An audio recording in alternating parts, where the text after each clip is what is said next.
Okay, we're back, and yeah, it's Ken Kreitzer for CaMMVetsMedia. We're coming to you from the Hall of Fame area at Mikey Stadium, and the Commander-in-Chief Trophy is over my shoulder. So I think we're going to wrap up tonight and talk about the game on Saturday at North Texas in Denton, Texas, a bit north of Arlington. First visit for me there. They have a 30,000 seat stadium, and Army has played North Texas a number of times the last 15 years.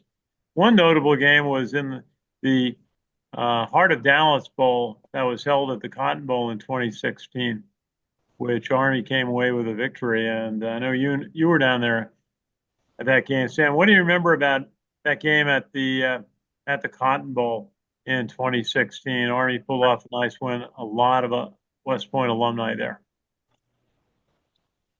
It was a very exciting game, and it went back and forth. And uh, North Texas managed to tie it up with a field goal towards the end of the game, and went into overtime. And Army won on overtime. Army had the ball first, and went for it on a memorable fourth and goal with a jet toss play, jet sweep, and got into the end zone. And then they held North Texas out of the end zone on I think four straight passes in when they had the ball in overtime to get the win.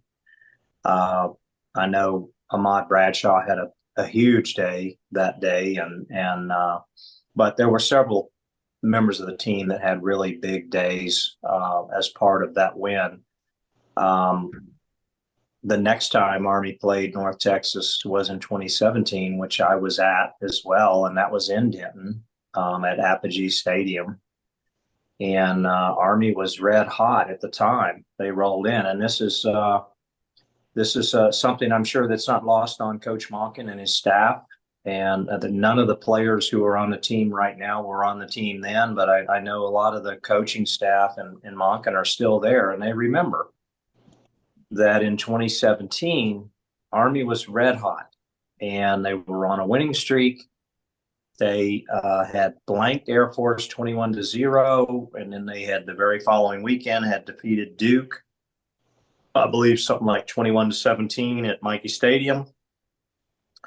They were 8-2, rolling into Denton, Texas, to play North Texas, and somewhere on the drive or the flight to Denton, they forgot how to play defense, and as a result, it turned into a game that went back and forth for four straight quarters, and ended with a basketball score of 52-49 with North Texas on top.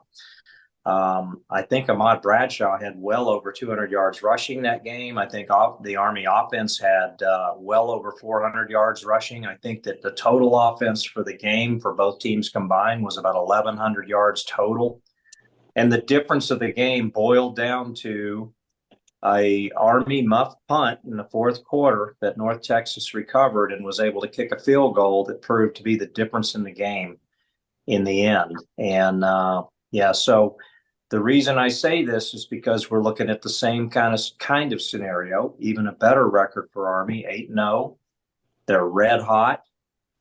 And North Texas, they've got the same type of offense with a lot of offensive firepower that you do not want to get into a scoring fest with.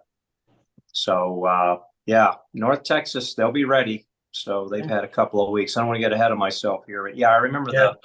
I remember the Heart of Dallas Bowl. It was a great time. It was the first bowl of the Monken era, and Army came away with a victory. Yeah, I just think looking at it's Brendan now Army, called first bowl win for Army in 6 years. Yeah, I think it's now called the First Responders Bowl. I don't think it's not called the Zaxby's Heart of Dallas Bowl anymore. I think it's called the First Responders Bowl. Yeah, you're right. They changed it. A nice theme for the bowl. And but looking at North Texas, they've got wins over South Alabama, uh, SF Austin, Stephen F. Austin, lost to Texas Tech big, and they beat Wyoming 44-17. They beat Tulsa 52-20. They won at Florida Atlantic 41-37. And then they've lost their last two games at Memphis 52-44. And they lost last week at Tulane against Tulane 45-37. Their big numbers are their passing yards: 371 yards a game, 527 yards per game overall, and 229 pass completions out of 360 attempts with 8 interceptions. They rushed for 156 yards a game. So this is a big time offensive team. Their challenge is defense, and it's going to be interesting to see if the Army offense can just keep control of the ball and keep the ball away from the North Texas offense, and see what the Army offense can just grind out drives as they have done, which is their thing to do. Okay. Let's go to Jack. Jack, tell us where are Navy and Air Force playing this week? Well, Navy, they're going to be heading down to Tampa to take on University of South Florida. Navy actually just had their second loss of the season, 24-10 loss to Rice. Game was at Rice, which is Really? Army beat Rice earlier this season. But yeah, it was a 24-10 loss for Navy. The game was actually delayed 3 times due to severe lightning and almost 3 inches of rain. Wow. For a total of 5 hours and 6 minutes, including 2-hour and 25-minute delay at the start of the game. Although if this was an Army game, they would have just gone ahead and played. Well, Army had a game like that a couple of years ago. But yeah, the score in was November. We had a heavy rainstorm, and they actually told the crowd that they had to leave. But that could effectively knock Navy out of consideration for the American Athletic Conference Championship. That lost to Rice. Right now, it's shaping up. They could very well see a Tulane versus Army championship game the week after Thanksgiving. Yeah, Air Force, by the way, is hosting Fresno State this weekend. Okay. Okay, and Chuck, do you have some scores for the American Athletic Conference and who they're going to play this week? Yes, I do, Ken. Boy, we had quite a matchup on Halloween to start off the past week. Yeah, let me tell you, that was definitely something. You might say it was no trick that Tulane was able to treat themselves to a victory over Charlotte, 34-3. Meanwhile, on Friday, South Florida defeated Florida Atlantic with a final of 44-21. And on Saturday, we had UAB emerge victorious over Tulsa, 59-21, along with the UTSA Memphis game ending with a 44-36 UTSA victory. And finally, Rice defeated Navy 24-10. Yeah, got some good matchups in store for next week as well. Yes, we do. Thursday night, Florida Atlantic takes on East Carolina, 8 o'clock ESPN2. While Friday, it's Memphis versus Rice, 9 o'clock also on ESPN2. And coming up Saturday, Navy versus South Florida at noon, ESPN2. Then at 2:30, Connecticut versus UAB on ESPN+. Followed, of course, by the Army-North Texas game, 3:30, ESPN2. And finally, Temple and Tulane, 4 o'clock, ESPNU. Very good, Chuck. Richard, you got a couple of big games you're going to watch this weekend in addition to Army at North Texas? Yes, I am. I'm not sure if you did the scores from the other game, but quickly. Number 5, Miami defeated Duke 53-31. You've got Minnesota defeating number 24, Illinois 25-17. Number 19, Ole Miss 63-31 over Arkansas. Number 4, Ohio State defeated Penn State 20-13. Georgia 34-20 over Florida. And number 13, Indiana 47-10 over Michigan State. This week, in the games that will be games that I will be keeping an eye on. Number 4, Miami taking on Georgia Tech at 12 o'clock noon. Number 5, Texas taking on Florida, also at 12 o'clock noon. Number 2, Purdue taking on number 2, Ohio State taking on Purdue at 12 noon. Also, the number 25 Army taking on North Texas. That will be at 3:30. Georgia will be taking on number 16 Ole Miss at 3:30. Georgia is 7-1, and the last game I'll be keeping an eye on is going to be number 1 Oregon taking on Maryland. Oregon is 9-0 on the season. Where's that game, Richard? Did you get it? That game will be in Artisan Stadium. I'm not sure if I pronounced that's in Oregon. There was an Oregon. article in the New York Times this week about UCLA's football team that they're traveling 22,000 miles this year in their season. Yeah. They started by going to Hawaii, and they've had 3 trips to the East Coast. And what a kind of impact that has on a team traveling that much. And there was an interesting note in it that they said that the airport at Penn State can't accommodate larger planes. So they can't take off for the West Coast from there. They have to fly down, they have to bust down to Harrisburg to take a plane that can travel across the country. So some of the impact of the expansion of these major conferences to go from coast to coast. Sam Houston, any updates on some of the other games in college football this week? It's notable to point out that first, let's talk about Navy. Navy lost, as Jack pointed out. But look into the numbers, look into the statistics. This is something that I've been pointing out in our huddle. And that is Navy once again failed to even achieve 300 yards of offense. So I believe this is 3 out of the past 4 games Navy has played that they did not even produce 300 yards of offense. And their defense continues to get exposed. So another alarming trend for Navy is that they're starting an uptick in turning the ball over. And so Navy has got a lot of work to do. This loss, just to clarify what you said earlier, Ken, this loss does not knock Navy out of the AAC championship game. They've got a couple more opportunities to add to their record in the AAC. They have to win at South Florida Saturday, and I'll come back to that. And then the showdown, given that they win at South Florida, is going to be Tulane.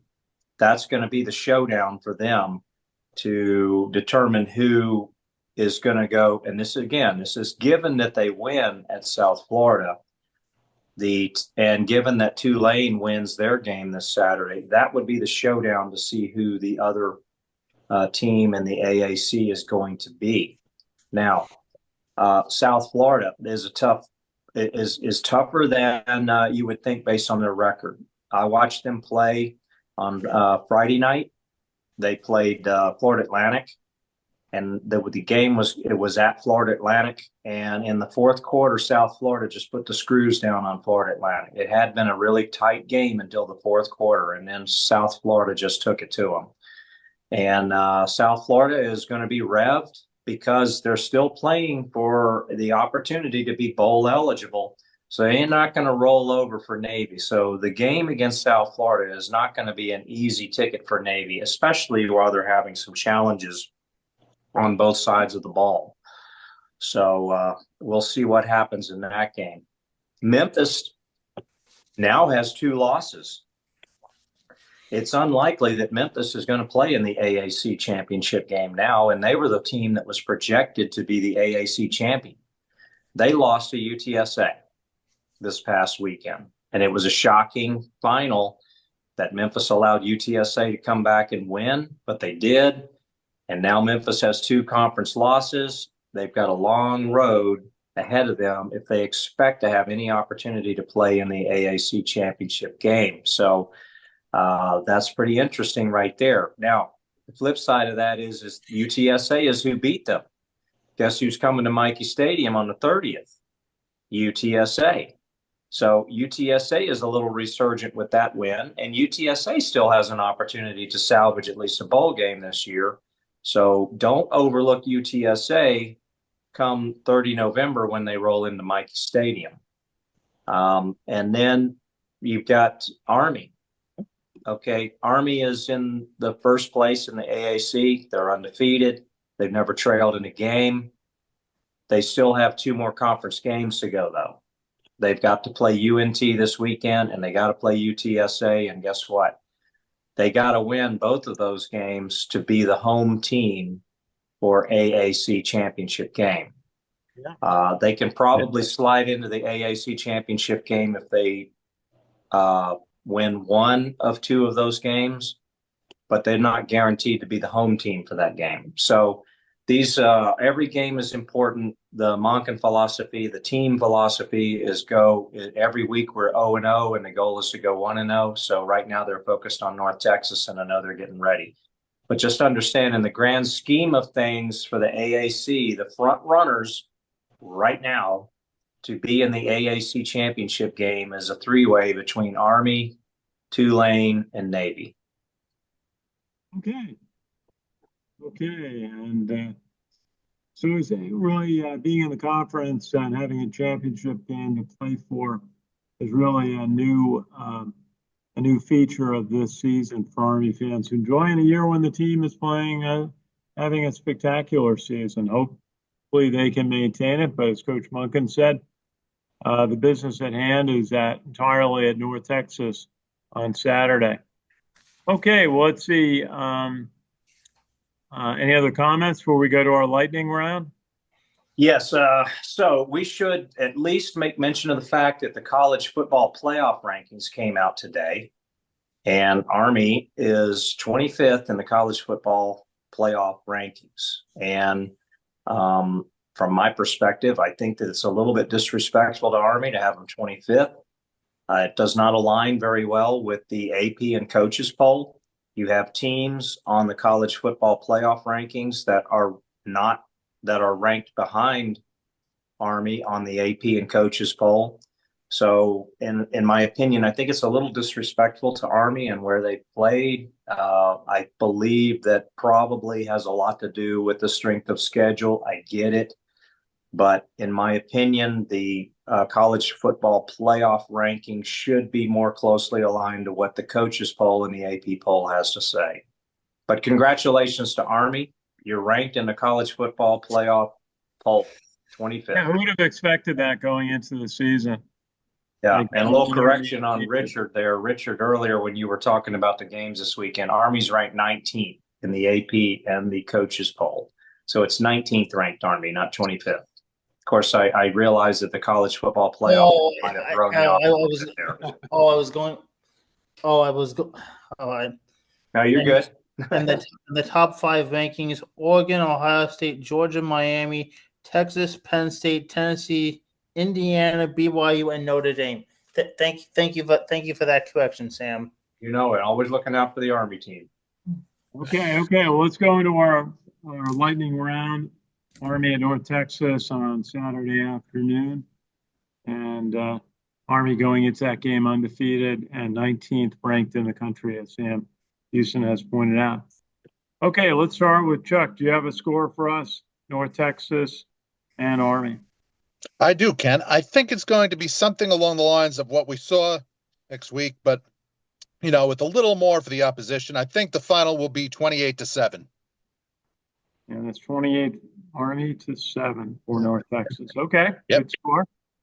And Jack, what do you think? I like Army in this game. I looked up the odds. Army's 5.5-point favorites. I think the game's going to be a little closer than what Chuck said. I'm going to say Army, let's go 35-28. And big question is, what's the availability of Bryson Daly? Is he going to be able to play, or is he still sidelined? Well, we talked to the offensive coordinator today, Cody Worley, and he said he just really couldn't say, but they will pick the player who gives them the best chance to win. Okay, Richard, what's your thought? My thoughts on this game, the loss of Bryson Daly, I think is going to play large in this game, but I think Army is going to come out on top. I'm going to go 34-28 Army. 34-28. Okay, see, defense giving up 4 touchdowns. Hey, Sam Houston, what's your prognostication of the game Saturday? Great comments from everybody. Great predictions here. Jack already touched on it. Here, the X factor of this game is Bryson Daly. What is his status? We don't know that. Here's what I predict is going to happen where Bryson Daly is concerned. Coach Monken had a press conference today. He stated that Daly was questionable to probable for the game. And that is typical Monken language for, I'm not going to tell you. You're going to find out on game day. Yeah, right. So here's what I think is going to happen. I do believe Daly's going to suit up for the game. I believe Dwayne Coleman is going to start. I will add that I will be at the game. So the most likely scenario, as I see it, is that Dwayne Coleman starts with Bryson Daly suited on the sideline, ready to go in if Army's offense struggles. Now, that's a key point right there. The keys to this game, and I am going to give you a score, but I did want to give just a quick little keys to the game here. On offense, this is one game where Army absolutely 100% has got to control time of possession.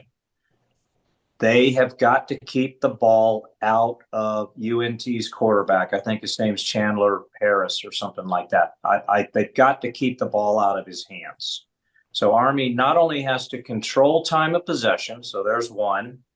Number two, Army cannot turn the ball over. Number three, Army on offense has got to mount and sustain long time-consuming drives. And number four, they have to finish these drives with touchdowns. And every time they're in the red zone, number five, they have to score a touchdown.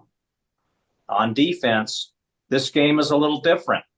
North Texas is not so much of a running team. They're a passing team. They're a pass-first team. How is this kind of disruptive for Army's defense? Because Army's defensive philosophy is stop the run first. So what Army needs to do is they need to still stop the run first. They need to spy the quarterback, and they probably are going to need to have an extra defensive back, a nickel back on most plays in order to cover some of the short routes and the quick slants that North Texas is famous of running constantly. North Texas runs a quick huddle offense. This is dangerous for Army as well. Why is that? Because Nate Woody likes to rotate his defensive line constantly in every drive. When you have a quick huddle offense, you do not have the opportunity to do substitutions. So all of this plays into a scenario where Army could possibly get into a score fest again. And they don't want to do that with North Texas. And if they do, then Army has to have the ball more times than North Texas, number one, and Army needs to make sure that they don't trade field goals for touchdowns. They have to score touchdowns every time they have the ball. And I think they're going to be able to do that. I do think we're going to see Bryson Daly play this Saturday. Again, I don't think he's going to start, but I do think we'll see him. And in the end, it will be a nail biter. North Texas has had furious comebacks in many games this year. Some of them have fallen short, but they still score a lot of points. Therefore, I think that the final score of this game is going to be 38-31 Army. 31. Okay, Sam. 31. Okay, well, I agree with you, Sam. Time of possession, just possession of the ball, long, sustained drives, the trademark of the Army football team.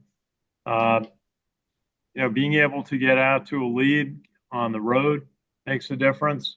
I feel it's going to be a big crowd there. I think a lot of people are going to come out to see Army from the North Texas area, as Army has always drawn well playing in the Armed Forces Bowl nearby in Fort Worth. I'm not sure. We may see Bryson Daly back. Time will tell. I think Dwayne Coleman can handle the offense in his absence and do a fine job. I think the key is the Army defense versus North Texas high-powered offense. Coach Munkin said there's a couple of players that can really show speed and make plays. He pointed out number 10 on the North Texas team in particular practice today when we chatted. So I would say on this, I'm going to go for Army 24 and a close win 17 for North Texas. Okay, so Sam, we'll look forward to seeing you down in Denton, Texas on Saturday. Glad you're going to make the trip. And I want to thank Richard in Florida tonight for his setup, and Jack McGurk in Pelham, and Chuck Donegan was with us in Mikey Stadium last week. Thank you, Chuck. My pleasure, Ken. From the Beat Navy, Beat Air Force studio in Huntsville, we have Colonel Sam Houston. Colonel, thank you, and we'll see you this weekend. Yeah, looking forward to it, Ken. And one quick comment, one quick additional comment about this game. North Texas had a idle week this past Saturday, which means they had an extra week to prepare. I think that had a lot to do with why we saw a lot of Army playing shotgun offense and keeping very basic play calling against Air Force. I think that it was partially designed strategically to keep North Texas from having much to scout off of.